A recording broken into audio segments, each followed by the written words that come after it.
Muito bem, pessoal. Olha, seja bem-vindo, bem-vinda. Vamos conversar sobre essa solenidade Pentecoste, grande solenidade que toda a igreja celebra. Nós já colocamos aí a liturgia da vigília, tá aí se você quer ainda, vai participar ainda. Ela está aqui no nosso canal, no vídeo anterior. E neste vídeo nós vamos conversar sobre a liturgia de amanhã, as leituras de amanhã do dia de Pentecostes. Então convido você a permanecer aqui conosco e vamos assim rezar junto, meditar junto a partir das leituras. Espero aí que ajude na sua meditação, na sua leitura pessoal. Então vamos lá, eu vou fechar aqui a imagem e nós vamos acompanhar como eu fiz a última vez. Se você assim prefere, deixa no comentário, tá bom? Para a gente ver se você prefere assim ou se você prefere eu falando diretamente aqui no vídeo inteiro. Mas da melhor forma que a gente possa assim manter esse contato, tanto com o texto e comigo aqui do lado. E com você deixa aí no comentário, né, para a gente partilhar um pouco. Pode ser que eu não responda no mesmo dia, mas eu procuro responder, tá? Vamos lá então? Então, a missa do dia da solenidade Pentecostes. Então, a primeira leitura, bom, vou falar primeiro da primeira leitura de forma geral, no sentido assim que você pode ter aí na sua comunidade a segunda leitura, pode ser a escolha. Lembra que da vigília eu falei que tem algumas escolhas, a sua comunidade, o seu pároco pode escolher uma outra leitura das 4 que existem para a vigília. Hoje são 2 que você pode escolher uma das 2 da segunda leitura, tá? Então, se você tiver na sua missa, se tiver uma leitura diferente aí da sua liturgia diária ou do seu celular, não tem problema, tá, gente? É a escolha mesmo, isso acontece em muitas solenidades. Então vamos lá, a primeira leitura dos Atos dos Apóstolos, capítulo 2, do versículo 1 a 11. Quando chegou o dia de Pentecostes, os discípulos estavam todos reunidos no mesmo lugar. De repente veio do céu um barulho, como se fosse uma forte ventania, e encheu a casa. Deixa eu descer um pouquinho aqui, né? Encheu a casa. Onde eu estou? Me perdi? Não, não me perdi. Eu mexi a tela e acabei me perdendo, né? Vamos lá? Quando chegou o dia de Pentecostes, os discípulos estavam todos reunidos no mesmo lugar. De repente veio um barulho, como se fosse uma grande ventania, e encheu a casa onde eles se encontravam. Então apareceu línguas como de fogo que se repartiram e repousaram sobre cada um deles. Todos ficaram cheios do Espírito Santo e começaram a falar em outras línguas, conforme o Espírito os inspirava. Moravam em Jerusalém judeus devotos de todas as nações do mundo. Quando ouviram o barulho, juntou-se a multidão, e todos ficaram confusos, pois cada um ouvia os discípulos falar em sua própria língua. Cheios de espanto e admiração, diziam: Estes homens que estão falando não são todos galileus? Como é que nós os escutamos na nossa própria língua? Nós que somos partos, medos e elamitas, habitantes da Mesopotâmia, da Judéia e da Capadócia, do Ponto e da Ásia, da Frígia e da Panfilha, do Egito e da parte da Líbia, próxima de Cirene, também romanos que aqui residem.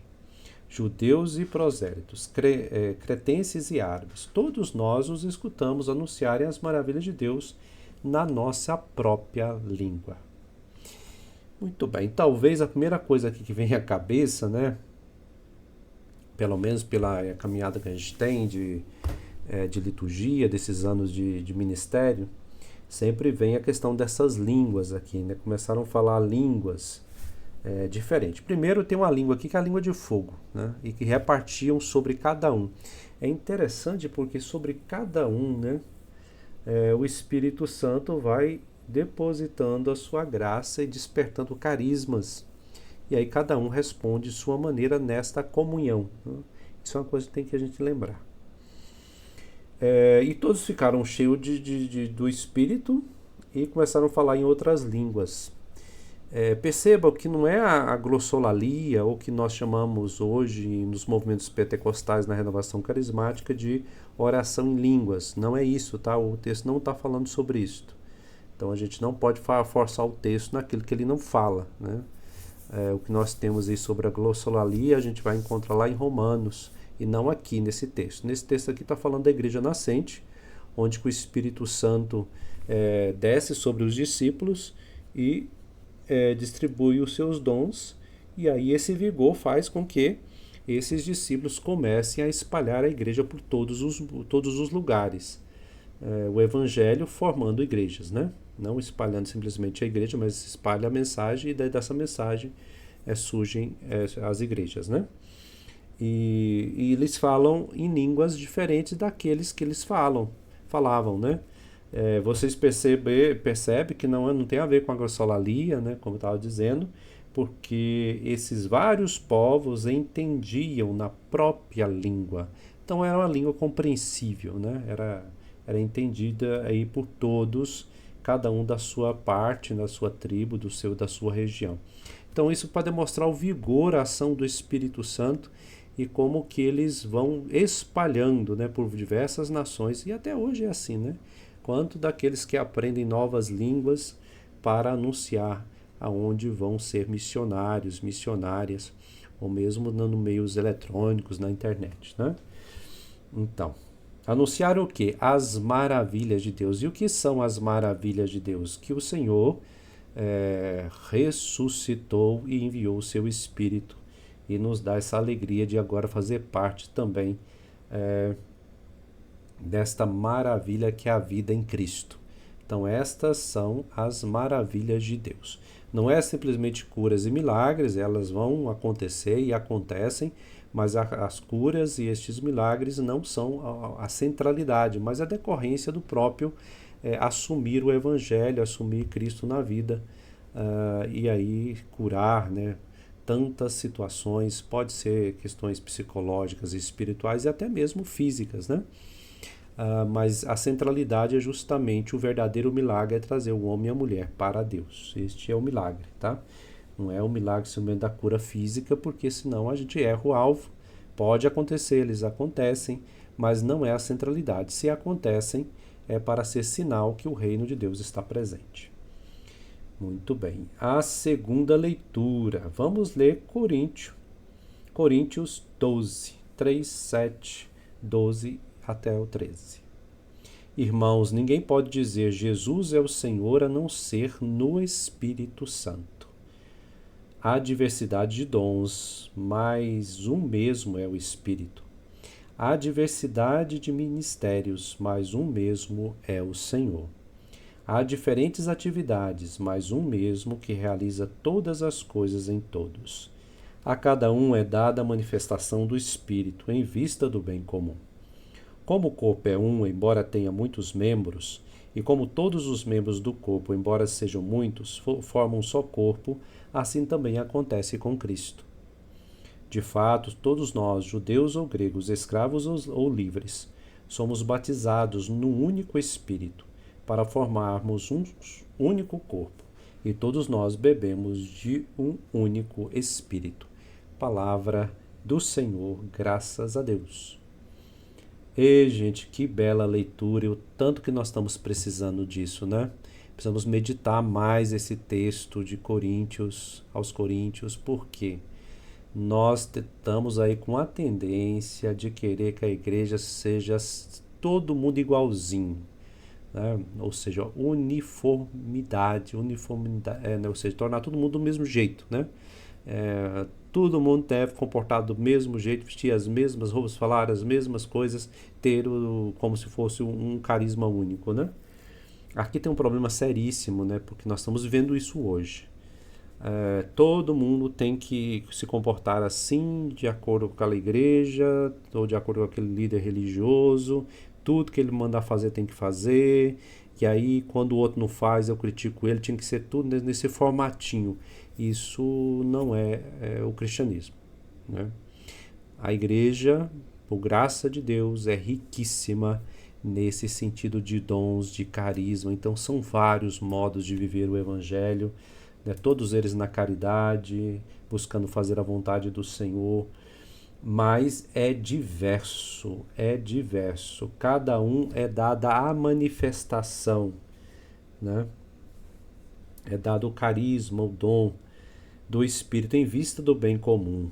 Então, como o corpo é um só, mas são vários membros, então tem vários movimentos, vários grupos, vários carismas, vários dons. Um canta, um reza, um é da renovação, outro é dos movimentos sociais, o outro é catequista. Tudo isto é belo e assim tem que ser, né? Porque assim é diverso, é dinâmico. Tem os casais, tem os jovens, dentro dos casais tem diversos carismas, e cada grupo de casal, ali do casal tem um, tem outro, e por aí vai, né? Nós temos, nessa sociedade nossa, nós pregamos muita liberdade, né? Muito assim, olha, devemos ser espontâneos, livres, mas existe por trás desse discurso, é, na realidade, um discurso opressivo, que todo mundo tem que ser igual, né? Nesse sentido de portar-se como cristão, né? Todo mundo no mesmo padrãozinho. Todo mundo tem que vestir isso, todo mundo tem que falar isso, todo mundo tem que seguir fulano, beltrano. Não é assim, né? Não é assim, não deve ser assim. Cada um no seu estado de vida, na sua idade, no seu carisma, no seu grupo, precisa responder da melhor forma possível, vivendo assim a caridade. Assim como esta mão ajuda esta outra, né? Como essa mão ajuda a coçar aqui a barba quando está coçando, ajuda a arrumar a roupa. Então, e o corpo precisa dessa ajuda, e o meu olho não é ouvido, o meu ouvido não é boca, né? Então, essa comparação a gente precisa levar mais a sério ultimamente. É um único Espírito, é um único agir de Deus, mas isso não quer dizer que todo mundo tem que ser igual, né? Pelo amor de Deus. Isso está ficando terrível, né? Então, se alguém segue um líder religioso, todo mundo tem que fazer o que ele manda. E todo mundo tem que vestir como se fosse um... Vestir, estou dando um exemplo das vestimentas, mas pode ser outras coisas, né? Todo mundo tem que falar e pensar como ele. Todo mundo tem que falar e agir como ele. Gente, isso é loucura, isso é idolatria, tá? Muito bem, vamos lá. Na segunda leitura, nós já vimos, né? Que pode ser a escolha também. Nós lemos Coríntios e o Evangelho dessa solenidade de Pentecostes. Então, Evangelho de João, capítulo 20, 19 e 23. Estamos no finalzinho aí, quase no finalzinho, né?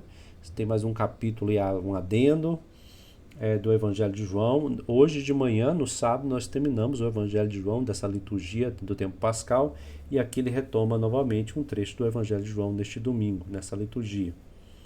Ao anoitecer daquele dia, o primeiro da semana, estando fechadas por medo dos judeus as portas do lugar onde os discípulos se encontravam, Jesus entrou e, pondo-se no meio deles, disse: A paz esteja convosco. Depois dessas palavras, mostrou-lhes as mãos e o lado. Então os discípulos se alegraram por verem o Senhor. Novamente Jesus disse: A paz esteja convosco. Como o Pai me enviou, também eu vos envio. E depois de ter dito isto, soprou sobre eles e disse: Recebei o Espírito Santo. A quem perdoardes os pecados, eles lhes serão perdoados.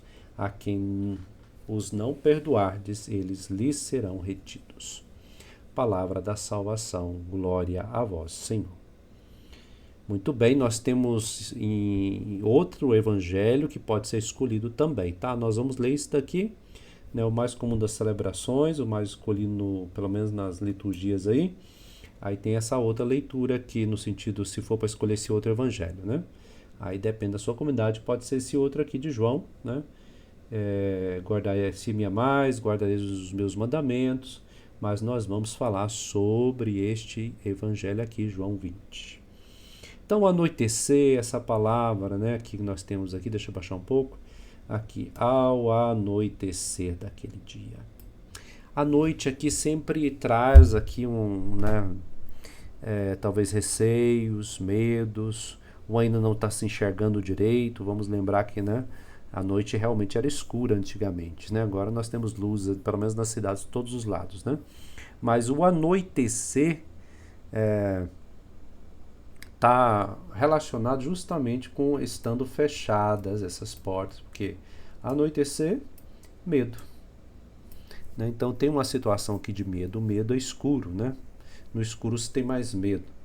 Mas olha, é neste momento daquele dia, o primeiro da semana, né? Claro, domingo, vamos relacionar uma celebração eucarística do domingo, né? Tá difícil as coisas, não estamos enxergando direito. Porém, Jesus entrou e pondo-se no meio deles disse, né? Ou seja, mesmo assim, Jesus se faz presente aqui porque eles estavam reunidos. Eles estavam reunidos. Claro que não é a reunião simplesmente porque a graça de Deus que é o principal, mas eles se reúnem mesmo com medo, porque ali estão buscando fazer memória, reviver tudo o que eles viveram, né? Então Jesus se coloca aí no meio. É como se a gente estivesse começando uma celebração eucarística, todos vão para reunidos e todos começam em nome do Pai, do Filho e do Espírito Santo, ou seja, Deus se faz presente, né? E essa saudação, a paz esteja convosco, é mais ou menos o que o sacerdote diz no início da celebração, né? A graça do nosso Senhor Jesus Cristo, as várias formas, né? Ou o Senhor esteja convosco, ou a paz esteja convosco, pode ser aqui também, né? Então o próprio Jesus se coloca aí. Tenho medo e vem Jesus, né? Lembra da tempestade acalmada? Tenho medo e vem Jesus. Lembra que Pedro pede para ir até o encontro? Tenho medo e tem a segurança que Jesus dá as mãos para Pedro, né? Depois destas palavras, olha só, foi preciso mostrar as mãos e o lado. As mãos e o lado, né?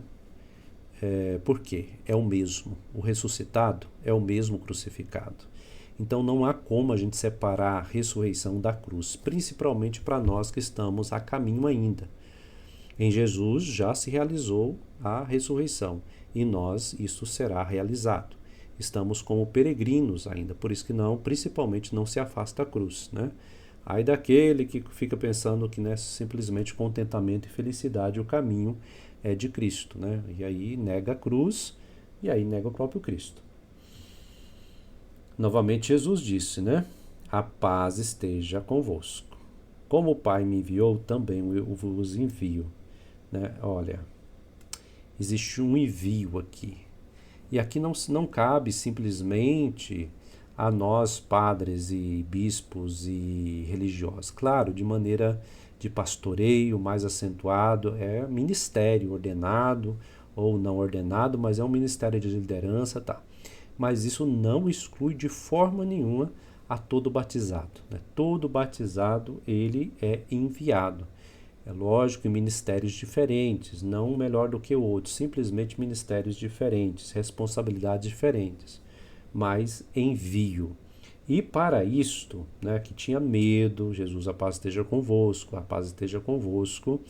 E aí o que nós temos aqui?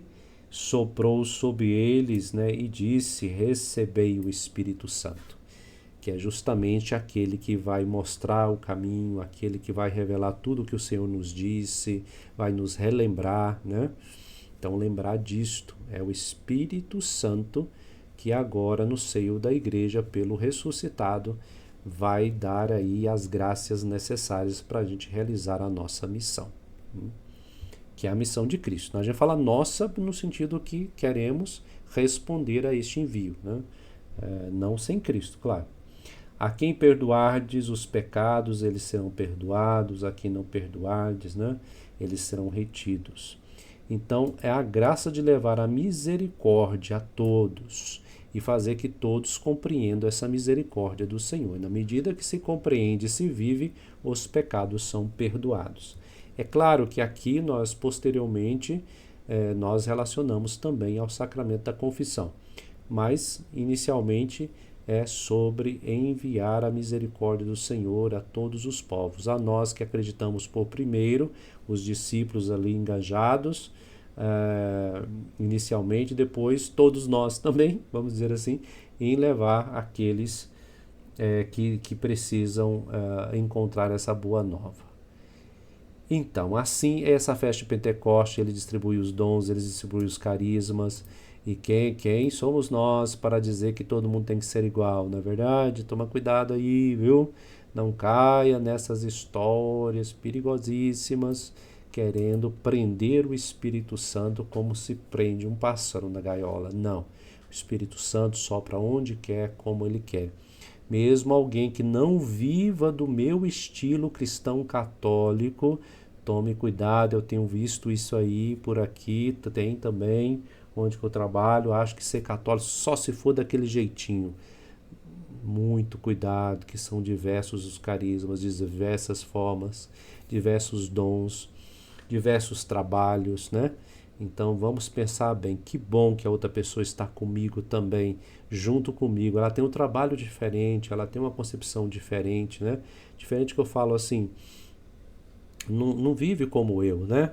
Todos nós respeitamos o amor, o próximo, prezamos pelo bom andamento da igreja, mas cada um de sua forma.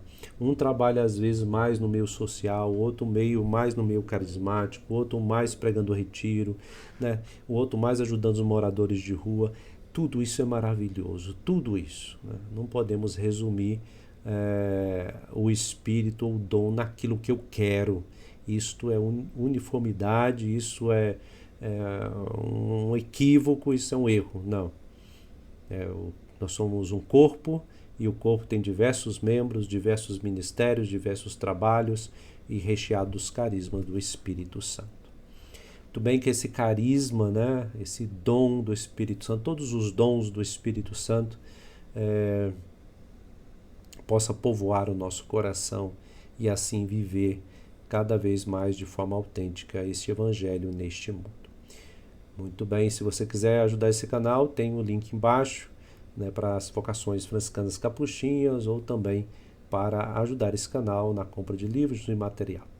Muito bem, paz e bem e até mais. Eu desejo a você uma boa celebração e vamos rezar juntos nesta unidade, neste corpo, um mesmo mover do Espírito Santo e diversos ministérios e carismas. Tchau, com Deus.